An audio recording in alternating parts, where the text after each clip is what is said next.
Hello, नमस्कार दोस्तों। हमारे आज के महत्वपूर्ण तथ्य बिंदु की क्लास के अंदर बहुत बहुत स्वागत है और सभी मित्रों का हार्दिक स्वागत करते हुए आज की क्लास हम शुरू करते हैं।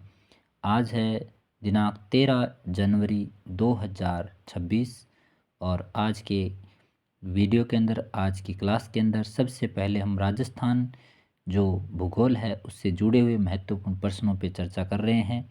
अगर आप हमारे यूट्यूब चैनल पर नए हैं तो लाइक शेयर और सब्सक्राइब ज़रूर करें, क्योंकि जितने भी महत्वपूर्ण बिंदु हैं वो राजस्थान भूगोल और परीक्षा की दृष्टि से बहुत महत्वपूर्ण हैं। सबसे पहला बिंदु है जिसकी चर्चा हम करते हैं। वर्तमान राजस्थान का अधिकांश भूभाग क्वाटेनरी महाकल्प 1.5 से 1 मिलियन वर्ष पूर्व में निर्मित हुआ था। राजस्थान का आकार विषम कोणीय चतुर्भुज के समान होने की सर्वप्रथम जानकारी देने वाले टी.एच. हैंडले ने ये जानकारी दी थी। राज्य की राजधानी जयपुर है। 26 डिग्री 51 सेल्सियस उत्तरी अक्षांश व 75 डिग्री 47 सेल्सियस पूर्वी देशांतरों के मध्य स्थित है। राज्य का सबसे बड़ा भौतिक प्रदेश है तो पश्चिमी मरुस्थलीय प्रदेश है तथा सबसे छोटा भौतिक प्रदेश है तो दक्षिणी पूर्वी पठारी भाग है। राजस्थान में सबसे लंबी आंतरिक प्रवाह वाली नदी घग्गर नदी है और यही नदी राज्य में हिमालय का जल भी लाती है।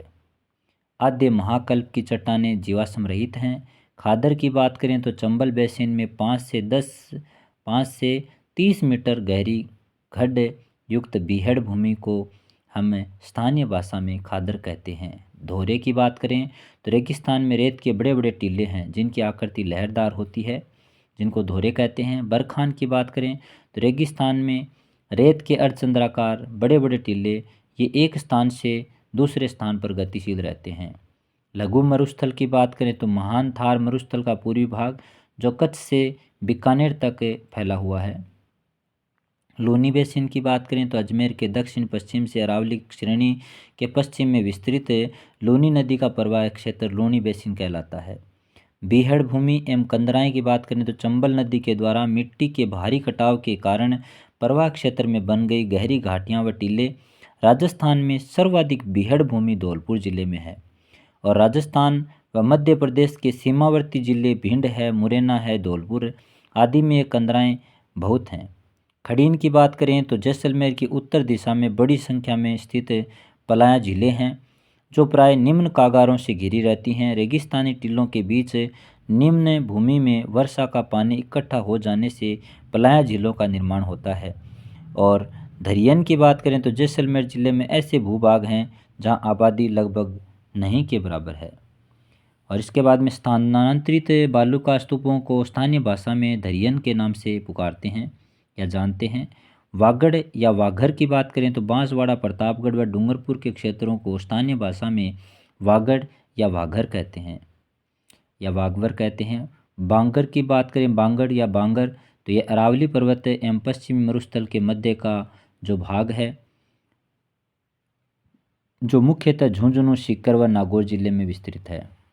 इसके बाद में है 56 के मैदान, तो बांसवाड़ा व प्रतापगढ़ के बीच माही बेसिन में 56 ग्राम समूह में 56 नदी वाली नालों का प्रवाह क्षेत्र का जो भाग है उसे 56 का मैदान कहते हैं। ये माही बेसिन में है। पिडमांट मैदान है तो अरावली क्षेत्र में देवगढ़ के समीप स्थित पृथक निर्जन पहाड़ियाँ जिनके उच्च भूभाग टीले नुमा हैं। बीजासन का पहाड़ तो मांडलगढ़ के कस्बे भीलवाड़ा के पास स्थित है। विंध्याचल पर्वत तो राजस्थान के दक्षिण पूर्व में मध्य प्रदेश में स्थित पर्वतमाला। रन की बात करें तो पश्चिमी मरु प्रदेश में बालुका स्तूपों के बीच की निम्न भूमि में जल भर जाने से निर्मित अस्थायी झीलें व दलदली भूमि को रन कहते हैं। लाठी सीरीज क्षेत्र की बात करें तो जैसलमेर में पोखरण से मोहनगढ़ तक पाकिस्तानी सीमा के सहारे विस्तृत एक भूगर्भीय जल की चौड़ी पट्टी जहां उपयोगी सेवण घास अत्यधिक मात्रा में पाई जाती है। कुब्बड़ पट्टी की बात करें तो राजस्थान के नागौर जिले एवं अजमेर जिले के कुछ क्षेत्रों में भूगर्भीय पानी में फ्लोराइड की मात्रा अत्यधिक होने के कारण वहाँ के जो निवासी हैं उनकी हड्डियों में टेढ़ापन आ जाता है एवं पीठ झुक जाती है, इसलिए इसे कुब्बड़ पट्टी के नाम से जानते हैं या कुब्बड़ पट्टी कहते हैं। ढांड या थली की बात करें तो बरखान बालुका स्तूपों की दोनों भुजाओं के बीच वायु को रगड़ से बने गर्त को स्थानीय भाषा में थली कहते हैं। इसमें वर्षा पानी भरने से प्याला या पलाया झीलों का निर्माण हो जाता है। बग्गी की बात करें तो घग्गर मैदान में पाई जाने वाली समतल व उपजाऊ चिकनी मिट्टी का जो स्थानीय भाषा में नाम है, इसे काठी भी कहते हैं।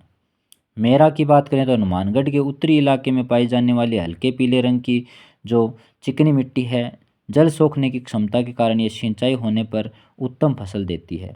सांबर झील की बात करें तो आंतरिक जल प्रवाह का सबसे अच्छा उदाहरण है वो सांबर झील है। तो ये जो हमारी महत्वपूर्ण बिंदुओं की क्लास है, जो राजस्थान भूगोल से जुड़ी हुई बहुत ही महत्वपूर्ण क्लास है। अब हम बात करेंगे वैदिक सरस्वती नदी का उल्लेख है वो ऋग्वेद के 7वें मंडल, 3रे मंडल एवं दूसरे मंडल में मिलता है। 3 सी छोटी गांव तो श्री गंगानगर से 12 किलोमीटर दूर स्थित गांव जो देश का पहला नियोजित रूप से बसा हुआ गांव है। राज्य में श्री गंगानगर एवं हनुमानगढ़ जिले न्यूनतम भूकंप प्रभावित क्षेत्र में स्थित हैं। यहाँ भूकंप की संभावना राज्य के शेष भागों से बहुत कम है। संपूर्ण भारत का मानक समय सम्मान है। राजस्थान का मानक समय IST वही है जो समस्त भारत का है, जो 82 से 1/2 डिग्री पूर्वी देशांतर रेखा से निर्धारित होता है। यह ग्रीनविच मानक समय से 5.5 घंटे आगे है, क्योंकि पृथ्वी पश्चिम से पूर्व की ओर परिक्रमण करती है या परिभ्रमण करती है। अतः हर स्थान का स्थानीय समय देशांतर रेखाओं से निर्धारित होता है। अतः सूर्य सबसे पहले राज्य के सबसे पूर्वी भाग सिलावट गांव धौलपुर में उगता है और सबसे अंत में सबसे पश्चिम में स्थित कटरा गांव जैसलमेर में उगता है। दोनों स्थानों के स्थानीय मान में समय में लगभग 36 मिनट का अंतर है। यदि सूर्य सिलावट गांव में प्रातः 6 बजे उगता है तो कटरा गांव में 6:36 पर उगता है। इसके बाद में राजस्थान का विस्तार 69 डिग्री 30 सेल्सियस से 78 डिग्री 17 सेल्सियस पूर्वी देशांतरों के मध्य है। अतः 74 डिग्री पूर्वी देशांतर रेखा राज्य के लगभग मध्य से होकर गुजरती है। इसी प्रकार राज्य का अक्षांशीय विस्तार है 23 डिग्री 3 सेल्सियस से 30 डिग्री 12 सेल्सियस उत्तरी अक्षांशों के मध्य है। अतः 26 डिग्री 34 सेल्सियस उत्तरी अक्षांश रेखा राज्य के लगभग बीच में से होकर गुजरती है। राज्य का सर्वाधिक शुष्क जिला जैसलमेर है और सर्वाधिक आर्द्र जिला व झालावाड़ है। हिमालय नवीन वलित पर्वतमाला है। श्री गंगानगर तहसील का खक्कन गांव राज्य का सबसे उत्तरी सीमावर्ती गांव है, जो हिंदूमल कोट से 8.7 किलोमीटर उत्तर भारत में भारत पाक सीमा के पास स्थित है। इस गांव से कुछ ही दूरी पर राजस्थान, पाकिस्तान व पंजाब की सीमाएं परस्पर मिलती हैं। त्रिहद की बात करें तो बांसवाड़ा जिले का निम्नतम स्थान, जहां राजस्थान, गुजरात एवं मध्य प्रदेश तीनों राज्यों की सीमाएं परस्पर मिलती हैं, यह बांसवाड़ा के चौरा कला गांव के बिल्कुल नज़दीक है। तो ये हमारी क्लास जिसके अंदर हमने चर्चा की, इससे जुड़े हुए कुछ महत्वपूर्ण वस्तुनिष्ठ प्रश्न हैं जिनके उत्तर भी इनके साथ दिए हुए हैं। तो बहुत ही महत्वपूर्ण क्लास आज की जो लाइव सेशन है वो भी हुआ। इसके साथ साथ आज हमने 13 जनवरी 2026 का जो ये वीडियो है, जिसके माध्यम से हम चाहते हैं कि ज्ञान अनंत है और आप सबको मिलता रहे। कुछ महत्वपूर्ण प्रश्नों पे भी हमें गौर करना चाहिए, जो मैं अभी आपको दिखा रहा हूँ। इन प्रश्नों को भी अध्ययन करना हमारी परीक्षा की दृष्टि से बहुत महत्वपूर्ण है। हमेशा याद रखें, शिक्षा वह शेरनी का दूध है जो जितना पिएगा उतना निश्चित रूप से दहाड़ेगा। तो आज राजस्थान की भूगोल से, जियोग्राफी से जुड़े महत्वपूर्ण तथ्यों पे हमने चर्चा की है आज की क्लास के अंदर। तो आज की क्लास आपको कैसी लगी? अगर अच्छी लगी है तो हमारे अपने YouTube channel Subhash Chandra success point first पर आप सभी जुड़ें।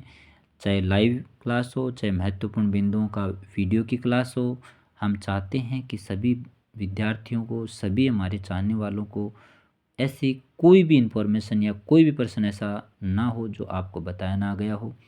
आप अगर ध्यान से पढ़ेंगे तो निश्चित रूप से आप सफलताओं को प्राप्त करेंगे। हम आशा और उम्मीद करते हैं कि आप सभी 2026 में गवर्नमेंट जॉब में अपना सिलेक्शन लेते हुए, हमारी क्लास को पढ़ते हुए लगातार आगे बढ़ते रहें।